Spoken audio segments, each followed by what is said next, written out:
You just bought a dying laundromat that nobody wanted. The machines are old, the reviews are terrible, and the owner is desperate to get out. But hidden inside this boring little business is a cash flow opportunity nobody else can see. At first glance, this place looks like a terrible deal. Half the machines barely work, the walls are stained, customers have stopped coming, and online reviews say the same thing again and again. Dirty, outdated, unreliable. The owner is exhausted. He has run the laundromat for years, but he stopped reinvesting in the business a long time ago. Now he just wants out. Fast. Other buyers take one look at the laundromat and walk away. To them, it's just a messy, boring, low-status business. But you're not looking at appearances, you're looking at numbers, and that's when you notice something important. The laundromat is in a dense neighborhood, lots of apartment buildings, lots of renters, and very few people here have in-home laundry. That changes everything, because this business doesn't need to be trendy. It just needs to be cleaner, better managed, and more reliable than it is now.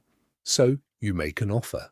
Not a crazy one, not an emotional one, a smart one, based on what the business is now, not what it could become later. After the deal closes, you don't waste time. First, you repair the machines that matter most. Then, you deep clean the entire space, improve the lighting, and make the place feel safe again. You also make a few simple changes that most people ignore: better signage, clear pricing, working payment options, and a cleaner customer experience from the moment people walk in. But the real money move isn't just fixing the laundromat. It's thinking like an operator. You add wash and fold service, improve machine uptime, and make sure the business runs efficiently every single day. And slowly, things start to change. Customers return. Word spreads. Reviews improve. The same business that looked dead starts coming back to life. Revenue climbs. Expenses become more predictable, and what used to look like a dying business starts producing real, steady, monthly cash flow.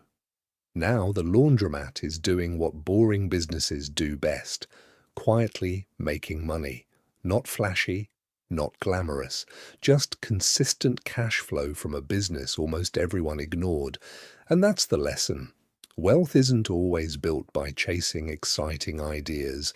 Sometimes it's built by buying simple businesses, fixing obvious problems, and seeing value where everyone else sees nothing.